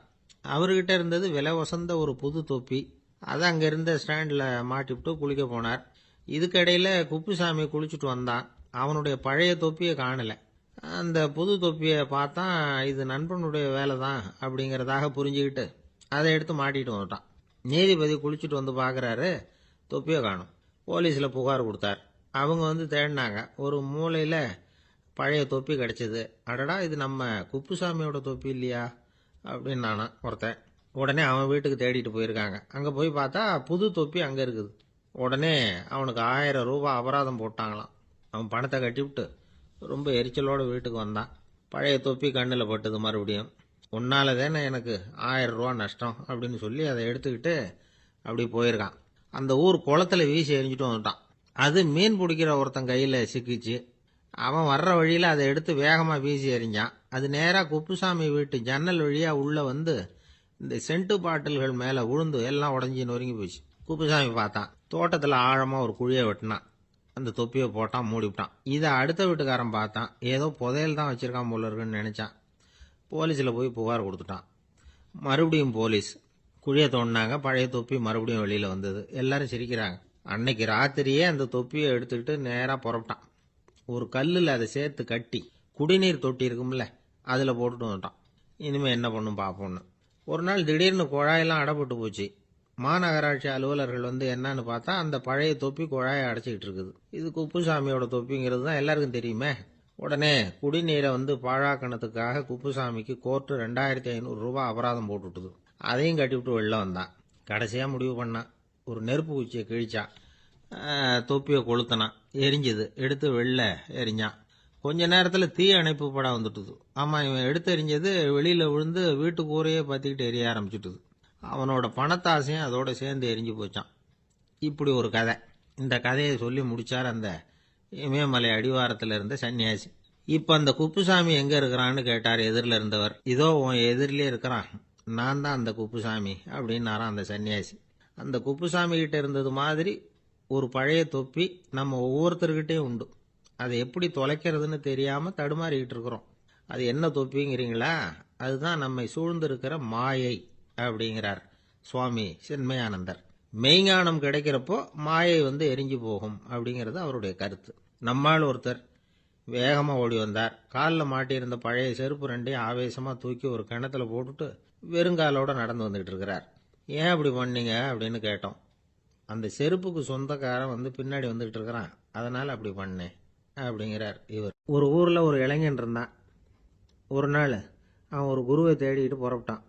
ஊரை விட்டு வெளியில் போனான். போகிற வழியில் ஒரு காடு. அந்த காட்டில் ஒரு மரத்தடியில் ஒரு பெரியவர் உட்காந்துருக்கிறார். அமைதியாக மௌனமாக அவர் அமர்ந்திருக்கிறார். இந்த பெரியவரை விசாரிக்கலாம், குருவை தேடி கண்டுபிடிக்கிறதுக்கு இவர் ஏதாவது ஒரு வழி சொல்லி கொடுப்பார் அப்படின்னு நினச்சிக்கிட்டு அவரை நெருங்கினான். ஐயா, எனக்கு ஒரு குரு தேவை, எங்கே கிடைப்பார்? அவரை எப்படி அடையாளம் கண்டுபிடிக்கிறது? அதை பற்றி ஏதாவது விவரம் சொன்னீங்கன்னா நான் கண்டுபிடிச்சிக்குவேன் அப்படின்ட்டுருக்கான். பெரியவர் நிமிர்ந்து பார்த்தார். தம்பி, அது ரொம்ப சுலபம். அவர் வயசானவராக இருப்பார். என்னை விட சுமார் 30 வயசு அதிகமாக இருக்கும். அவர் ஒரு மரத்தடியில் தான் உட்காந்துருப்பார் அப்படின்ட்டுருக்கான். சரிங்க பெரியவரே, அது என்ன மாதிரியான மரம், எப்படி இருக்கும் அப்படின்னு கேட்டிருக்கான். பெரியவர் அந்த விவரங்களையும் சொல்லியிருக்கிறாரு. அது மட்டும் இல்லை, சந்திக்கிற நாள், நேரம், வினாடி முதற்கொண்டு எல்லா விவரங்களையும் துல்லியமாக சொன்னாராம். இவ்வளவு விவரங்களை இவரால் எப்படி சொல்ல முடியுது அப்படின்னு இவனுக்கு ஆச்சரியம். இருந்தாலும் அந்த பெரியவர் கடைசியாக ஒரு விவரம் சொன்னார். அது என்ன தெரியுமா? எப்படியும் நீ அவரை சந்திக்கிறதுக்கு ஒரு 30 வருஷம் ஆகும் அப்படின்னு சொல்லிவிட்டாராம். ரொம்ப நன்றிங்க பெரியவரே அப்படின்னு சொல்லிவிட்டு அந்த இளைஞன் புறப்பட்டுருக்கான். இப்போ அவனுக்கு குரு பற்றின விவரம் எல்லாம் கிடைச்சிட்டுது. சந்திக்கிற நேரமும் தெரிஞ்சுட்டுது. ஆனால் 30 வருஷம் அவரை தேடி அலைய வேண்டியிருக்குமே. அவன் தேட ஆரம்பித்தான். காடு மலை எல்லாம் சுற்றி அலைஞ்சான். பல வருஷங்கள் தேடினான். அழுத்து போயிட்டான். கடைசியில் அவனுக்கும் வயசாயிட்டுது. கடைசியில் தன்னுடைய சொந்த ஊருக்கே திரும்பி போய்கிட்டு இருந்தான். அங்கே ஒரு மரத்தடியில் அவன் தேடிக்கிட்டு இருந்த குருநாதர் கிடைச்சார். யார் அவருன்னா, 30 வருஷத்துக்கு முன்னாடி வழி சொல்லி கொடுத்தாருல அதே பெரியவர். அவருக்கு இப்போ 30 வயசு அதிகமாக இருந்தது. அதே மரம். அன்னைக்கு பெரியவர் சொன்ன அடையாளம் இப்போ பொருத்தமாக இருந்தது. இப்போ அந்த பெரியவர் சொன்னார், சரியாக வந்து சேர்ந்துட்டேன், வா, உனக்காக தான் நான் இவ்வளவு காலமும் காத்துக்கிட்டு இருந்தேன் அப்படின்னாராம். என்ன சொல்கிறீங்கன்னு இருக்கான். 30 வருஷத்துக்கு முன்னாடி என்கிட்ட வந்தியே, அப்பவே என் காலம் வந்து முடிஞ்சு போயிருந்தது. அப்பவே என்ன உனக்கு அடையாளம் தெரியல, அதனால இவ்வளவு காலம் உனக்காக காத்துட்டு இருக்கும்படி ஆயிட்டுது அப்படின்னாராம்.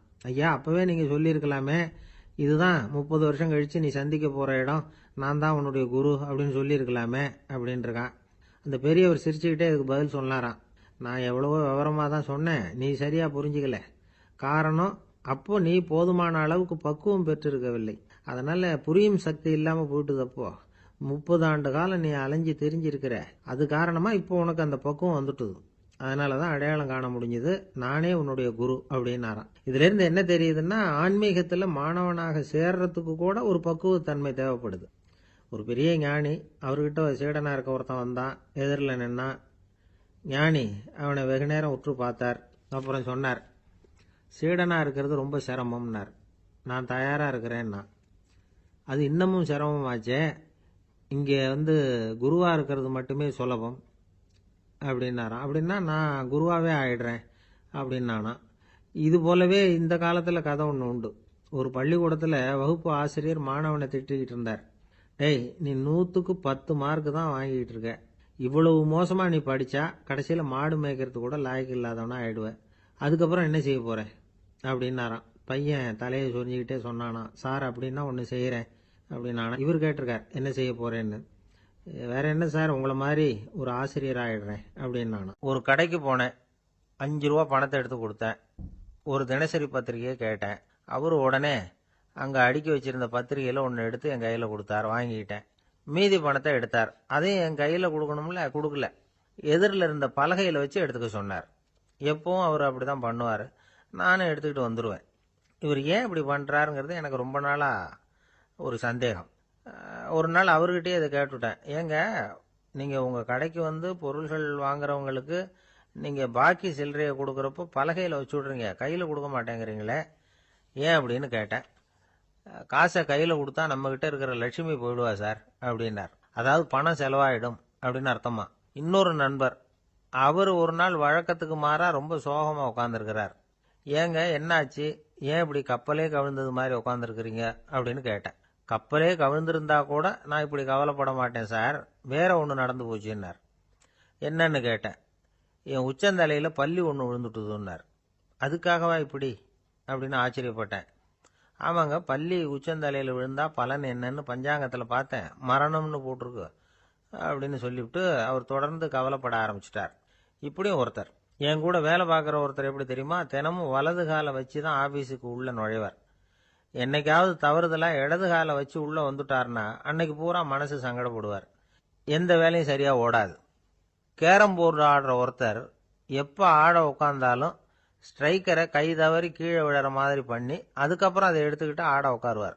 ஏன்னா எப்போ ஒரு தடவை நிஜமாவே அது வந்து கை தவறி கீழே விழுந்திருக்குது, அன்னைக்கு பிரமாதமாக ஜெயிச்சுட்டார். உடனே ஒரு முடிவுக்கு வந்துட்டார், கை தவறுனா லாபம் அப்படின்னு. அதுக்கப்புறம் அதையே பழக்கமாக்கிக்கிட்டார்.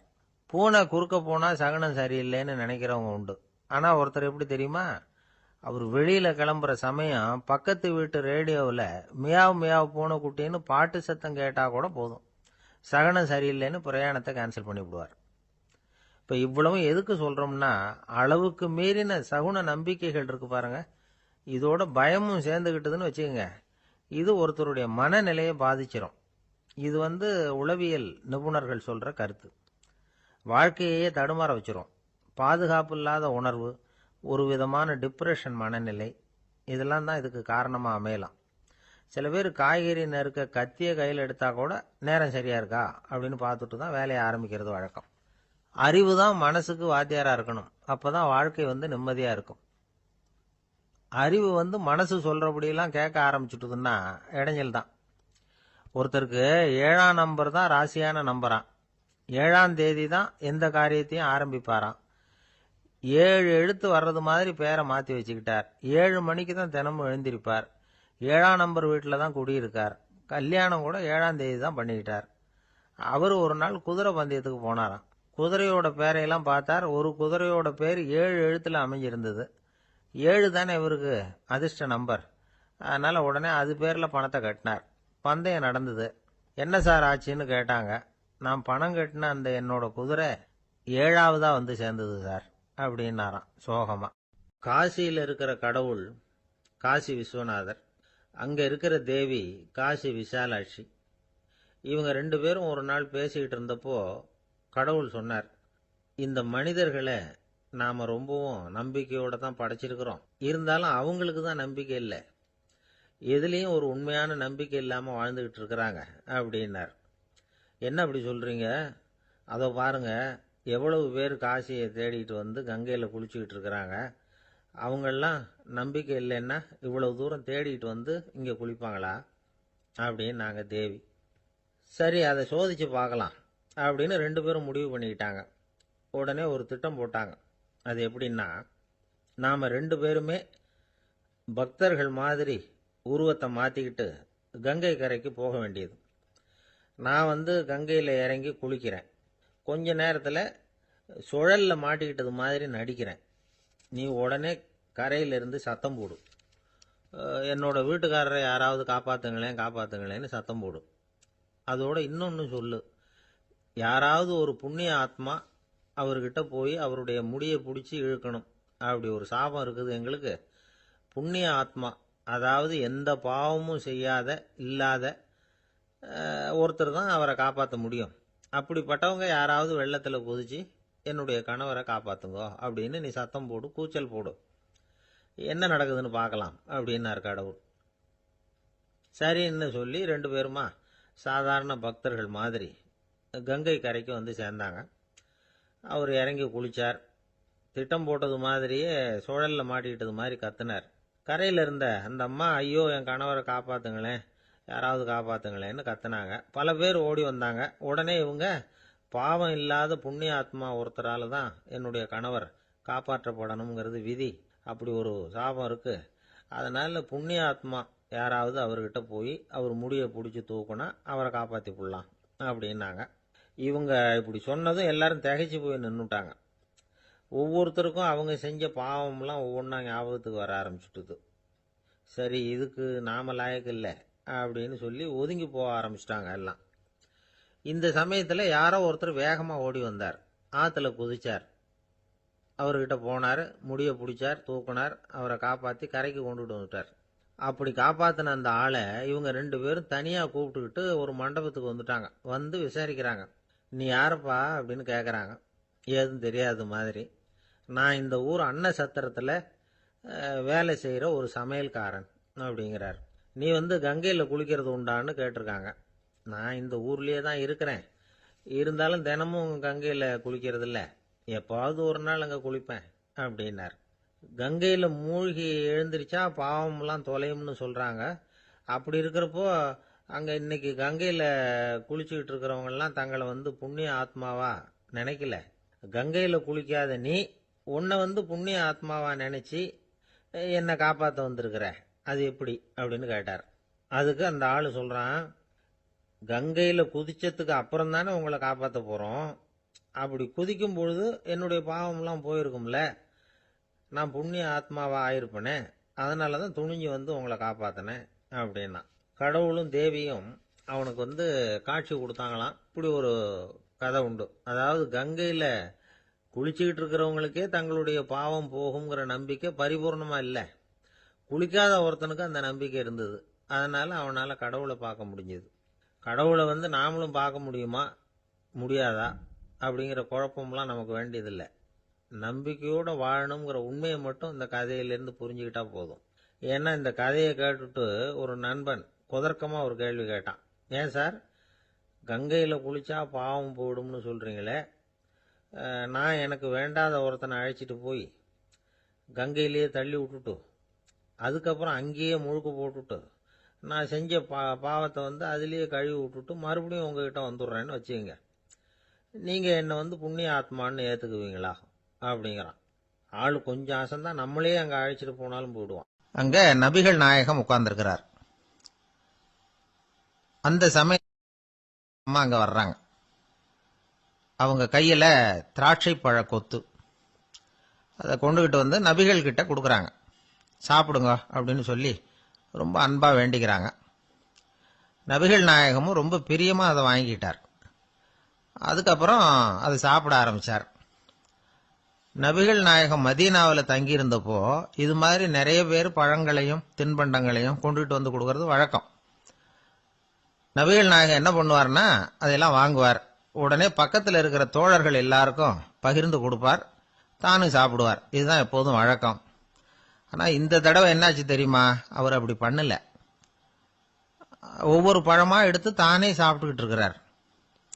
அவர் விருப்பமா சாப்பிடுகிற காட்சியை ஆசை தீர பார்த்துக்கிட்டு இருந்தாங்க அந்த வயசான அம்மா, அந்த பழத்தை கொடுத்தவங்க.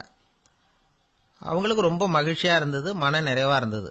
நாம ஆசையா கொண்டுகிட்டு வந்து கொடுக்குற பழத்தை நபிகள் நாயகம் இவ்வளவு பிரியமா சாப்பிட்றாரே அப்படின்னு நினைச்சு ரொம்ப சந்தோஷப்பட்டாங்க. அதுக்கப்புறம் அங்கிருந்து அவங்க புறப்பட்டு போயிட்டாங்க. அந்த அம்மா போனதுக்கு அப்புறம் பக்கத்தில் இருந்த தோழர்கள் பேச ஆரம்பிச்சாங்க. ஏன்னா அவங்களுக்கு சந்தேகம், இன்னைக்கு வித்தியாசமா நடந்துகிட்டாரே அப்படின்னு. அண்ணலே, எது உங்களுக்கு வந்தாலும் எங்க எல்லாருக்கும் கொடுத்துட்டு தான் நீங்க சாப்பிடுவீங்க. இன்னைக்கு மட்டும் நீங்க அப்படி செய்யலையே, எல்லா பழத்தையும் நீங்களே சாப்பிட்டீங்களே, அதுக்கு என்ன காரணம் அப்படின்னு கேட்டாங்க. இப்படி கேட்கறதுனால நாயகம் அதை தப்பா புரிஞ்சுக்க மாட்டார் அப்படிங்கறது அவங்களுக்கு தெரியும். யாரும் எதையும் அவர்கிட்ட கேட்கலாம், அப்படி கேட்கறதுக்கு உரிமை உண்டு. இந்த ஜனநாயக முறைகளுக்கு அவர்கள் கொடுத்த மரியாதை இது. தோழர்களின் கேள்விக்கு நபிகள் பதில் சொல்ல ஆரம்பிச்சார். நண்பர்களே, அந்த அம்மா ரொம்ப பிரியமா அந்த பழங்களை என்கிட்ட கொண்டுகிட்டு வந்து கொடுத்தாங்க. முதல்ல ஒரு பழத்தை எடுத்து வாயில போட்டு பார்த்தேன். அது ரொம்ப புளிப்பா இருந்தது, சாப்பிடுறது ரொம்ப கஷ்டம். உங்ககிட்ட யாருக்காவது அதை கொடுத்திருந்தா அதுல வாயில போட்டதும் புளிப்பு தாங்காம முகம் சுழிச்சிருப்பீங்க. அதை அந்த அம்மா பார்த்துட்டாங்கன்னா வருத்தப்பட்டிருப்பாங்க. ஆசையா கொண்டுகிட்டு வந்து நமக்கு கொடுத்துருக்குறாங்க. அவங்க அன்பான மனசை நோகடிக்கிறதுக்கு நான் விருப்பப்படலை.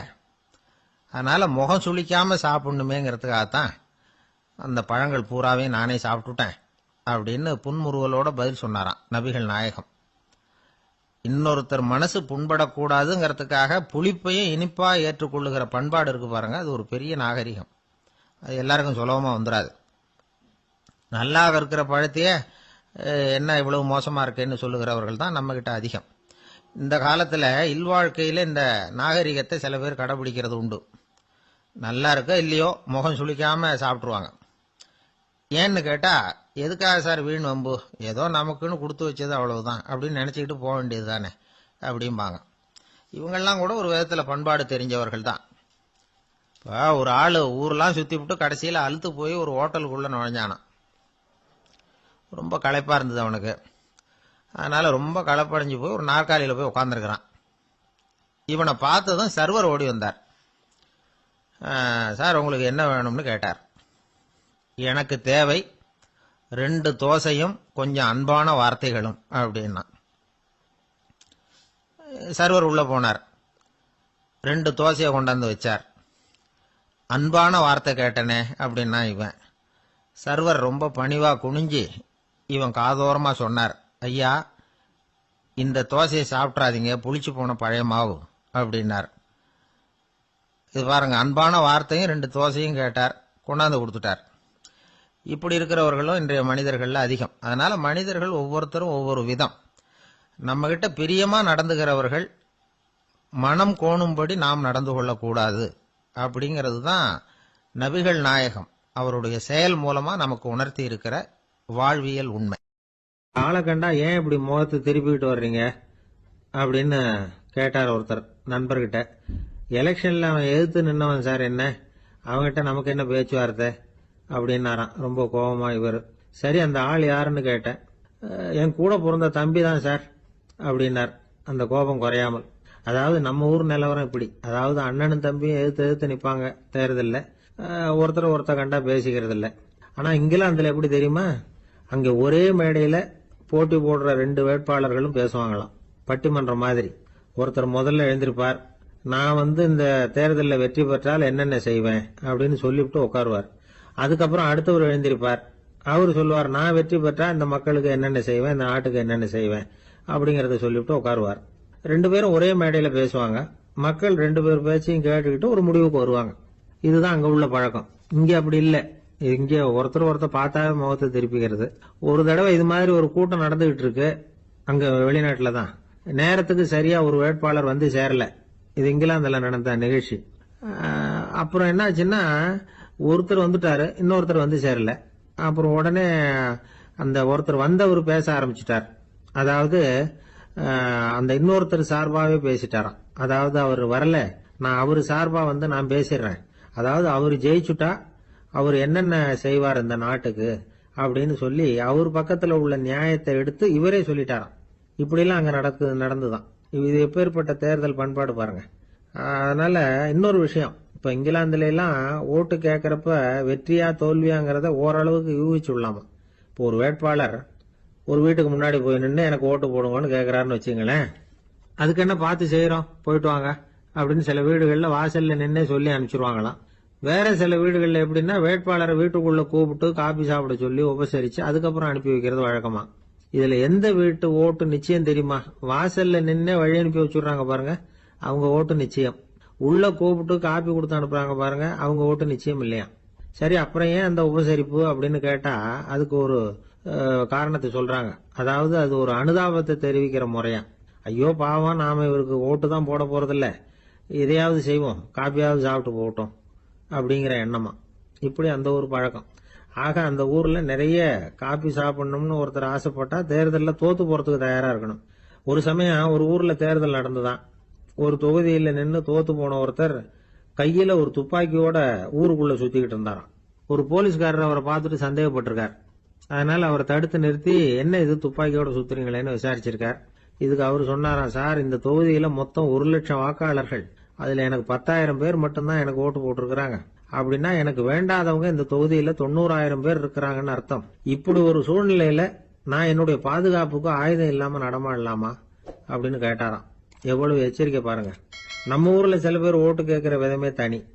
ஒருத்தர் ரொம்ப சாமர்த்தியமா ஓட்டு கேட்பாராம். அவர் எப்படின்னா, ஒரு வீட்டுக்கு போறாருன்னு வச்சுங்களேன், அந்த நேரம் அந்த வீட்டுக்காரரு என்ன செஞ்சுட்டு இருக்கிறாரோ அதே வேலையை இவரும் கொஞ்ச நேரம் செய்வாராம், அவருக்கு ஒத்தாசையா. அதுக்கப்புறம் மெதுவா பேச்சு கொடுப்பார், ஓட்டு கேட்பார், இது மாதிரி எலெக்ஷன்ல நிக்கிறேன் கவனிக்கணும்னு.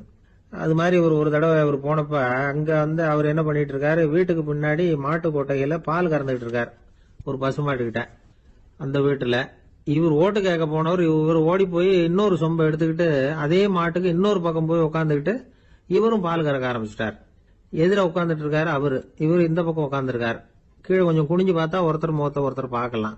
கொஞ்ச நேரம் ஆனதுக்கு அப்புறம் இவர் மெதுவா அவர்கிட்ட பேச்சு கொடுத்தாராம். இது மாதிரி நான் எலெக்ஷன்ல நிக்கிறேன், நீங்க ஓட்டு போடணும், அதுக்காக தான் வந்தேன்னாராம். அது முடியாதுங்களேன்னாராம் அவரு. ஏன்னு கேட்டிருக்கார். நான் இந்த வீட்டுக்காரன் இல்ல, நானும் உன்ன மாதிரி ஓட்டு கேட்க வந்தவன் தான் அப்படின்னு.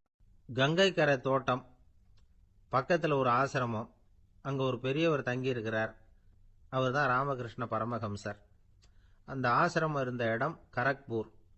வங்காளத்துல பொதுவா எல்லாரும் மீன் சாப்பிடுறது உண்டு. கங்கையில குளிச்சுட்டு கையில ஒரு மீனோட வர்றது வழக்கம். இவர் இருக்கிற இடத்துக்கு கங்கையில படகு வழியா வரணும். அப்படிதான் எல்லாரும் வருவாங்க. வர்றவங்கள ஒன்று கூட்டி ஆன்மீக விஷயங்களை பத்தி பேசிக்கிட்டு இருப்பார். ஒவ்வொரு நாள் ஒவ்வொருத்தர் நகரத்துக்கு போகணும், வரும்பொழுது மீன் கொண்டுகிட்டு வரணும். அதுக்கு ஒரு அட்டவணையே உண்டு ஆசிரமத்தில். அது பிரகாரம் ஒரு நாள் சுவாமி யோகானந்தர் படகுல போனார். படகை செலுத்தினவங்க ராமகிருஷ்ணரையும் சுவாமி யோகானந்தரையும் மற்றவங்களையும் பித்தர்கள் அப்படின்னு சொல்லி ஏளனமா பேசினாங்க. அவங்க என்ன பைத்தியம் பிடிச்சவங்க அப்படிங்கிறது மாதிரி. சுவாமி யோகானந்தருக்கு ரொம்ப மென்மையான இதயம். இவங்க இப்படி கண்ணாபின்னான்னு பேசுறத பார்த்தா மீனை வாங்கிட்டு திரும்புறப்போ என்ன நடக்குமோ அப்படிங்கிற பயம் வேற வந்துட்டுது அவருக்கு. அவ்வளவு மென்மையானவர். இதை தெரிஞ்சுக்கிட்ட ராமகிருஷ்ணர், யோகானந்தா இங்க வா அப்படின்னு கூப்பிட்டார். இவரு கண்ணீரை தொடச்சிக்கிட்டே கிட்ட போனார்.